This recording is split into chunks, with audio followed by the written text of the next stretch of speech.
Hi, everyone. Welcome to another episode. Today, I am joined by Tara Foster, and we are going to discuss scaling a business from the standpoint of a chief operating officer. So, as you think about a business you're in, it's growing, it's scaling, and you need to make all kinds of changes and adjustments along the way.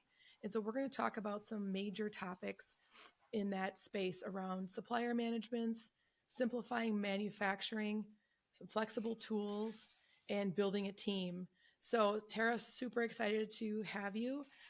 You've spent your entire career in food and beverage, most Yep. recently the COO at Nut Pods. So, we're super excited to hear from you today and to learn more about how to think about the COO function. So, thank you for joining us. Yeah, no problem. I'm glad to be here and I'm excited to talk about it. I think really what I'm most excited to talk about is, how you scale, like thinking about operations and how you scale and grow a business and make it easy on yourself to scale. Absolutely. Well, let's kick it off with supplier relationships, how to create a partnership with your suppliers to really leverage and ensure that supply and is always good and you keep your costs down at the same time. hmm I think, some of the most important things about supplier relationships are just treating them as your partner because when you're, as you grow and sometimes you're on the smaller side and you want to get bigger, sometimes you feel like you don't always have leverage, whether it is to get the best pricing or make sure that you have supply. So I think it's really about making sure you create these partnerships with these suppliers. So treat them almost like a mini influencer. You're letting them know about launches, you're sending them samples, getting them excited about your product, telling them what your plans are. So, really engaging them. And I know you and I have had this conversation before. It's really, you have to take them along for the journey and have, even if it's quarterly meetings, and really making sure they know what's on the horizon for you or what might be taken away so that they can have that trust in you and feel like they want to support you. I think that's the biggest Yeah. thing for suppliers. And I think Yeah, one other absolutely. So I have a thing, question for you from like oh, a go ahead. packaging. Oh, sure. Nope, sorry. I think there's a little delay. So go ahead. Oh, I was going to say that on one of the things about suppliers is as you're a company that's growing, you also not only want them to be your greatest partner, but you also want to mitigate your risk at the same time. So even though you're putting a lot of faith into them and you're building the relationship, make sure that you're thinking about having secondary suppliers or even tertiary suppliers. And thinking about things like, oh, do I have geographic diversity in my suppliers? If something happens in one region, as we all know, things like pandemic happen, things like wars happen, and fires at suppliers. So just making sure that you have the engagement of your suppliers and you're working with them, but also having backups identified, even if you're not using them right now, they're identified. Sure, that makes sense. And I have a question, maybe specifically pertaining to packaging. When you think about engaging with a supplier, sometimes you might not know what your volume is, or you might not know you're navigating all these different aspects of the business. So maybe you aren't inclined to be in a contract with a supplier. But is it important to actually have contracts with suppliers as a way to kind of declare that you are in a partnership together?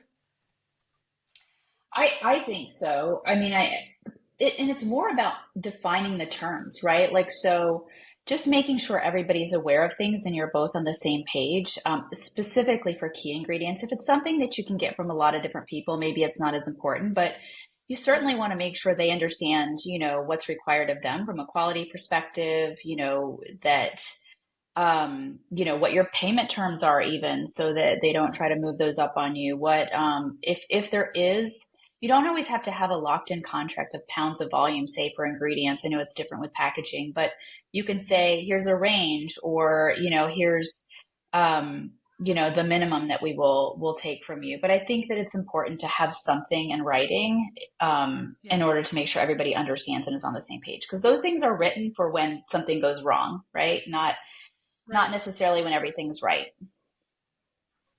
Yeah, exactly. And from a packaging standpoint, as you think about the different SKUs that you have or packaging redesigns, it's really important to always take your suppliers along with you so that they're not pre-building a bunch of volume for you. And now pretty soon you have Hmm. all this custom packaging and you're going through a brand redesign. You don't need it. So who pays for it? And that can make things kind of ugly. So along the lines, kind of segueing into simplifying manufacturing and logistics by outsourcing, let's discuss a little bit about manufacturing first and kind of go into logistics, like really making things simple and easy, Hmm. as easy as they can be. Yeah. Yeah. I mean, I think for me, I think using a co-man and multiple co-mans potentially is the best way to scale versus having your manufacturing in-house. But sometimes it makes more sense to do it in-house. But I think some of the important things when you're finding a co-man and creating a partnership with a co-man is making sure that, like, one of those things where you're talking about it in a contract, making sure that it states formula ownership, that you own your formula, not them, so that you're always protected in that way. The other thing is you want to Mhm. validate their quality systems, validate them as a supplier. Do they have third party audits? Do they have quality programs in place? Go to visit them, see how they run things on the floor. Visit, even when you start scaling up, go to some production runs. You don't have to go necessarily to every production run if you don't have the capacity for that, but stop in, do one once in a while. And then I think for me personally, the biggest thing is that people tend to kind of not always know that they should or can do is that you should always be the last person to see the product before it goes to your customer, or to your consumer. So even if your co-man is providing a lot of quality services for you and checking the boxes on that and giving you the information, you want to see samples from every run, because you know your product better than anybody else, and you're the one that has your name on that company name on that product, and you're the one that consumers are going to talk to. So make sure that Mhm. you set up a system with your co-man or your distribution center, wherever you send it to, that you don't ship out products until you've seen the product and tasted it and tested it. That's a really good point. And so, in terms of the data and the physical products that people can expect that they can request, say a little bit about, like the in process checks or Mm-hmm. quality information or samples, like you said, like Mm-hmm. describe the expectations people can have. Sure. I mean, everybody should always give you what's called a certificate of analysis. You should always get that with the parameters that you guys have set up to begin with. Like, you're going to set up with your co-man, I want XYZ release criteria test, whether that's pH, bricks, anything like that. So that's a given that you're going to get that Mhm. documentation. But I think ultimately, you need to feel what your comfort zone is. You should be able to ask for any documentation from your co-man that you need to feel comfortable. And if it's something you can only see on site because of confidentiality and they don't want to email things, that's totally understandable. But you just make the time to do that. Um, and I think, you know, asking them for any additional tests that you want is totally reasonable. Like, say you want some kind of like you want gluten-free testing, something that they don't normally standard do. A lot of times they'll coordinate for Mhm. that for you. Yes, maybe there's an extra charge, but if it's something that's important to you, they'll send out for that. So those are kind of important from a test standpoint, but I Yeah. think from a Make it part sampling of your agreement. standpoint, yes, exactly. Put that in your agreement. And as far as the sampling goes, what personally I require, and everywhere that I've been has required, is when you do a production run, you want samples throughout the run. So normally it's like beginning, middle, and end samples. You want to make sure that you get a representation of each part of that production run, because some of them could go, you know, 8-10 hours over the run. And so, anything can happen during a run. So just, Yeah. you should be able to get that material. And sometimes maybe they don't have a system necessarily at the co-man. And I've seen that in the past, where that they can sample directly to you, but they should be able to give you lot by pallet, and you can, or timestamp by pallet, and you can get that from wherever you send it to, like your 3PL Yeah. warehouse. Yeah. It's probably important to get samples from each shift too. Absolutely. Absolutely. Mhm. Perfect. Okay. Freight brokers. That's always a tricky one. There's so many options It depending on is. your size and how much marketing. Yeah. Hmm. And the product that you're sending, is it refrigerated? Is it frozen? Is it just something that needs to be climate controlled, not even necessarily refrigerated? Because there's different people that do different things. For example, chocolate, you don't always want to ship that super cold, but in the summer months, you want to ship it climate controlled. So it's really understanding, who fits. And that's why, and personally, like I think, partnering with a freight broker that might do multiple things or source different companies versus trying to go find somebody for each lane, can be a good way to go. Also, LTL consolidation programs. There's companies out there that do specific programs when you don't have, you're obviously not at truckload, and they're going into all of these Right. DCs where you might be shipping to for everybody else. So you can consolidate things up and get them delivered timely. Okay, so I have a question for both the co-man and the freight brokers. How do people find the right partners? It seems like a hidden network that's really hard Hmm. to navigate and find your way through. Do you have any advice? Yeah, I mean, the first thing is it is a network, right? Like, and it's always been like that. It'll probably remain like that. I do think there are people that are companies that are starting to come up where they'll support you in your searches for co-man. I mean, there's definitely companies out there that will do that. Hmm. But I think a lot of it is word of mouth and understanding who does what. Go look and, go into your network, go into your LinkedIn account, find out who's worked on certain kinds of products. Who do they use? Who could they introduce you to? Who could they think of? And just ask everybody you know. I mean, that's the best way to do something because you're going to get real information. I mean, it's really hard to do a Google search on a co-man, right? You can't find I that know. information. So it is really word of mouth or finding, a consultant or an agency that can help you source that. I think there's a lot of freight companies out there, and I think it's another thing where it's like you need to talk to people, and I there's kind of some biggies out there. I mean, like think about people like CH Robinson where they do a lot of the market. So for LTL, like refrigerated consolidation, they do probably 80% of the market, and so you want to talk to them, start talking to these people and understanding what they do, ask questions. But I do think it is a lot of word of mouth and asking other brand friends, right? We all have the network and just talking to people and Yeah. finding out what they do. Cool. So there's no magic. It's just leveraging No your network, magic. you I mean, think? you can pay, somebody specifically to go dig into that, a consultant, but if you want to, if it's a faster route or you don't have the resources to do it, I Hmm. would certainly suggest that. But I do think, just by talking to people, you're going to find the information you need. Sure. No, that makes sense. All right, cool. So now we're going to talk a little bit about some tools and how to utilize web-based tools to support your business and simplify and move faster, yet keep record of the work that you've done. So, what kind of tools have you found? Digital tools have you found that have been helpful in that space? Sure. I think the biggest thing is thinking like a little bit outside the box. So Mhm. there's programs, there's NetSuite, there's ERP programs, there's, different Yep. document control programs. But at the end of the day, sometimes you just need to get things done, and be able to scale and be able to get your team quickly onboarded onto something. So we used, um, when I was at NutPods, we used tools that were web based, flexible, and, just kind of relatively inexpensive.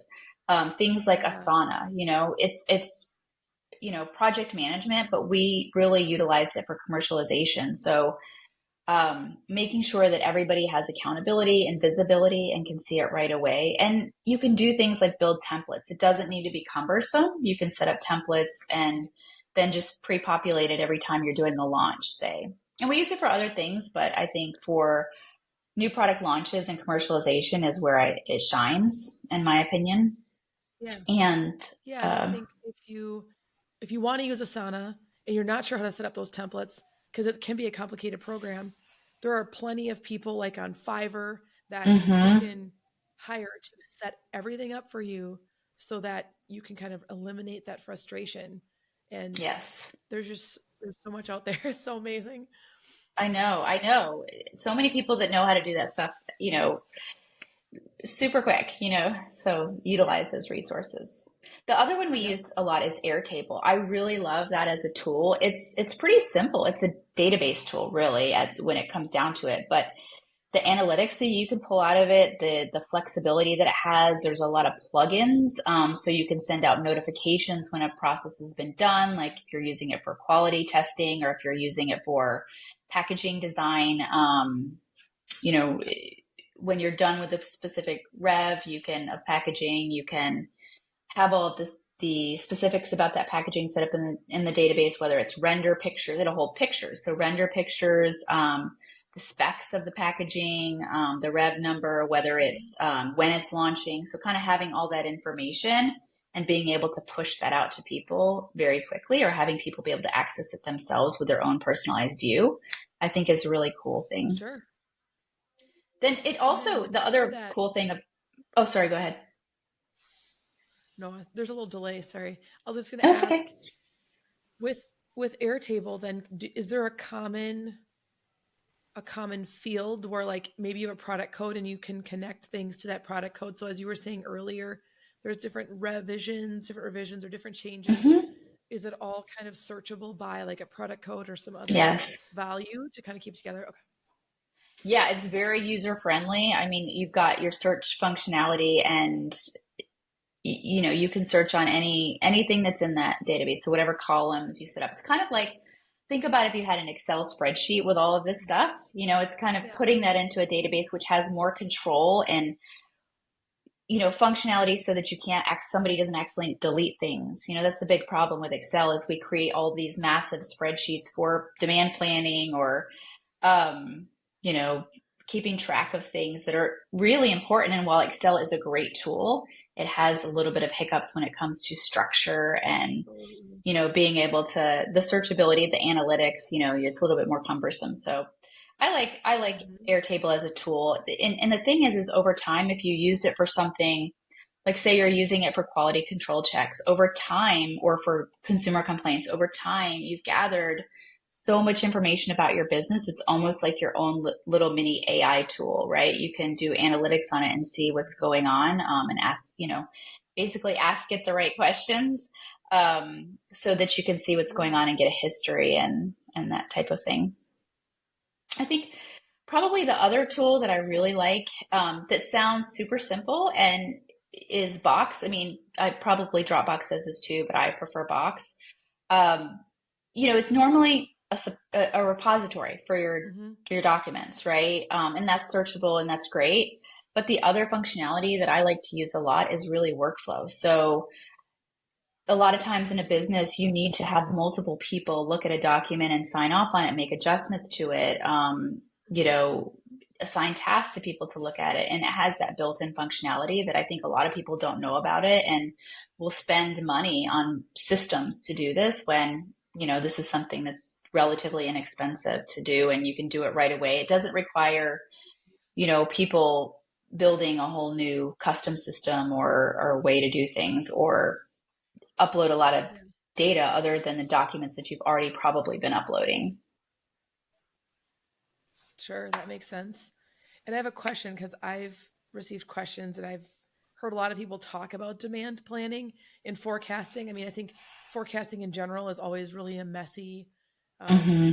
process, but do you have any recommendations for ways to manage demand planning or forecasting programs you like?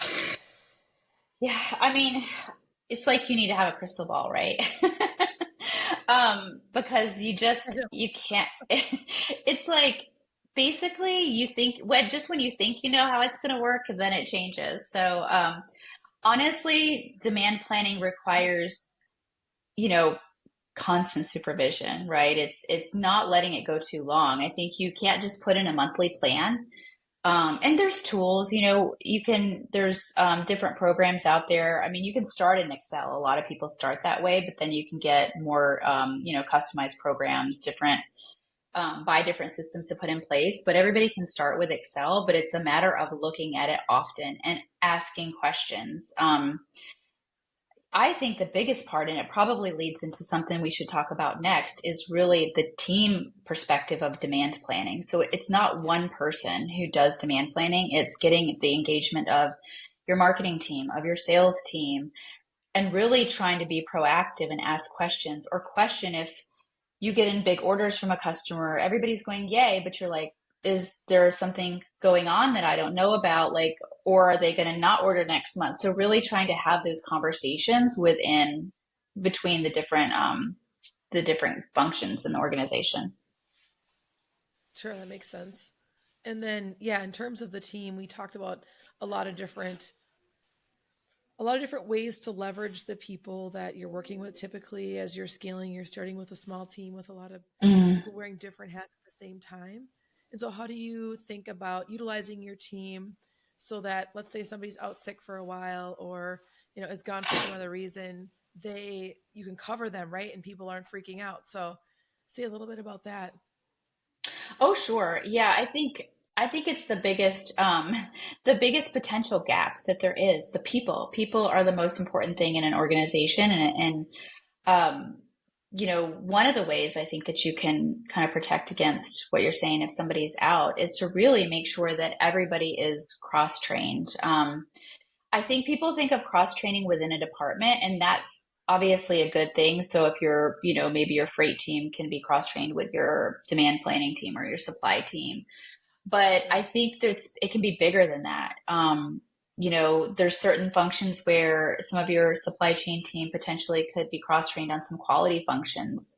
Um, maybe not, you know, functions that are very strategic, but things that are required in the day-to-day operation. That's what's most important because, you know, things still need to be shipped every day. Things still need to be quality reviewed every day. These things don't stop if somebody goes on vacation or leaves the company, really. Right. And I think probably in addition to cross training, one of the biggest things that I would say is helpful is creating SOPs for everybody creates kind of their own SOPs for what they do. It's not a job description. It's really like, okay, I do this one function. I create this, you know, I work in this demand planning tool, and here's how I look at my production for the week, right?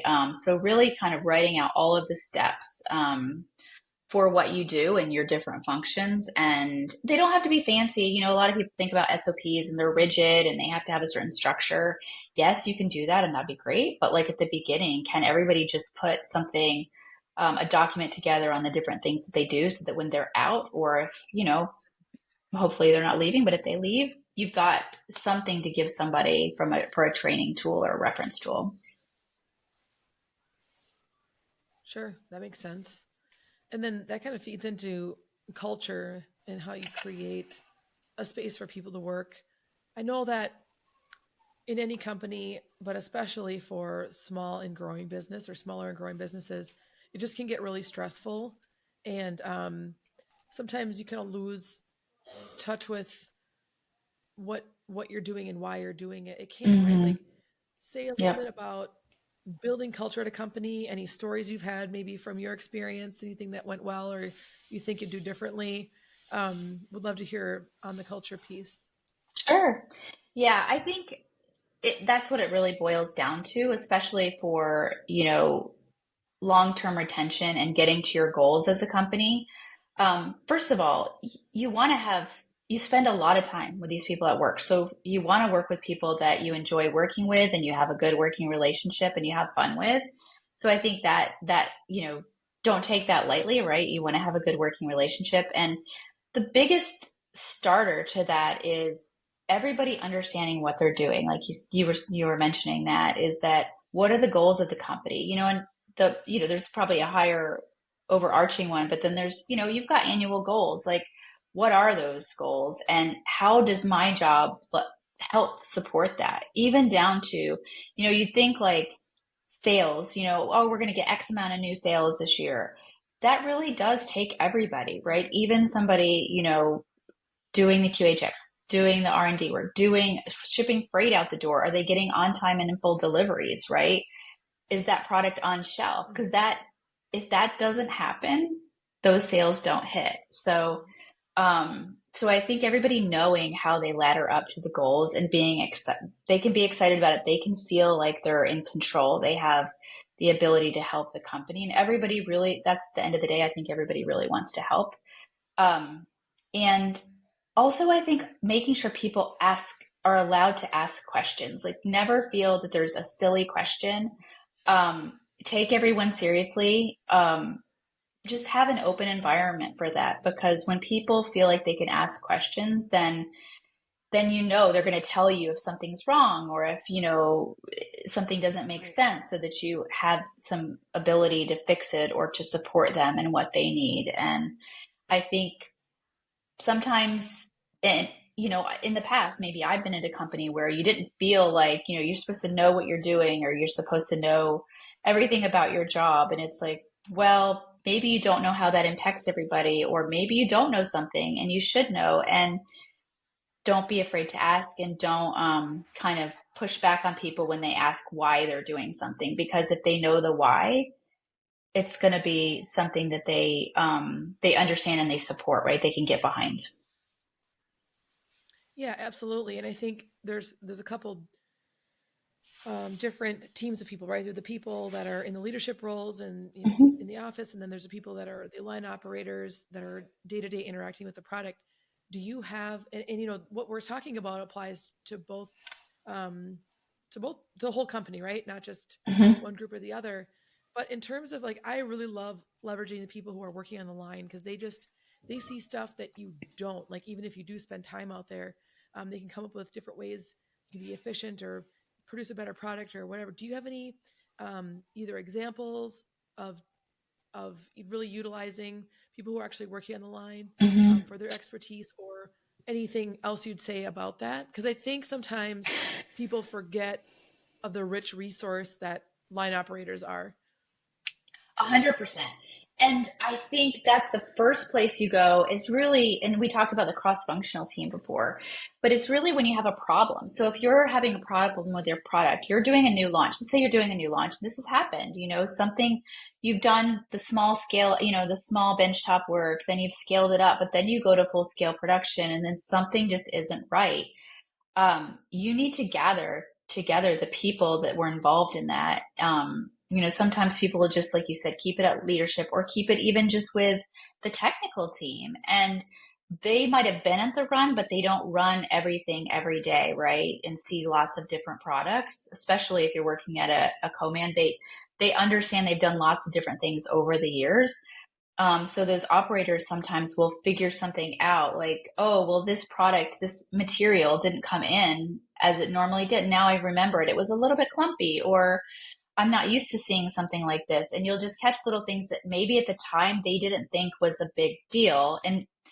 But then when you kind of put it together with other pieces of the puzzle, it is. So I 100% agree with you. I think, you need to engage everybody in the process and do a cross-functional team. The other thing that can be good, that made me remember, is we've done things in the past where, at multiple places I've worked, where you kind of do a what could go wrong scenario, with all of these teams, somebody from the line, somebody from batching, somebody from, filling, somebody from R&D and quality, and somebody from supply chain, and you get them in a room, and even somebody from sales. Like, when we do this product launch, what can go wrong? Here's everybody come up with 10 things that could go wrong. And you do a little pre-work, and then we go through the meeting and we rank them and we figure out how we're going to mitigate them. And you know so you kind of get everybody thinking about that before you even do anything, so that when you do a scale up, people have that lens. And you've already thought how you're going to mitigate something, and maybe something else could come up, but you're getting them in the mindset of thinking about it like that. Yeah, and in the mindset of problem solving too, right? Like, oh well, Hmm. you think about problems. Sometimes people get scared of thinking about problems, and then then you don't have as nimble of a brain to kind of Hmm. fix problems or move through them. But when you think about all these problems, first of all, you're going to come up with a lot of the things that are going to happen, and you're going to be able to make them a lot less scary because you're either going to create an action plan or Hmm. realize how big of a risk it is. But then when unexpected things happen, then no one's scared to talk about problems because we have already done that. And so this is just something we're going to solve together instead of something that could kind of go, oh, maybe unrecognized because people are kind of Hmm. scared to bring it up and then cause failures further down. Exactly. I 100% agree with that. Yeah, I think people would, and not purposely, they just don't want to raise their hand because they don't, number one, might not even know that it's a problem, but it's more training them to think like, oh, what doesn't look right, right? And be okay saying it. And it, Mm-hmm. as we talked about earlier, everybody kind of ladders up to what the company goals are, and everything matters, and then they start putting that into place as, oh, this does matter for this new launch to get Yeah. this new sale to make this product go well. And people get, like you said, really comfortable with problem solving and saying what problems are. Yeah. And kind of alleviating the self doubt piece where it's like, well, maybe this isn't a problem. Maybe it's just me. It's like, well, you're best to say it. And then we all kind of figure it out, make sure it's not a problem, right? Mm-hmm.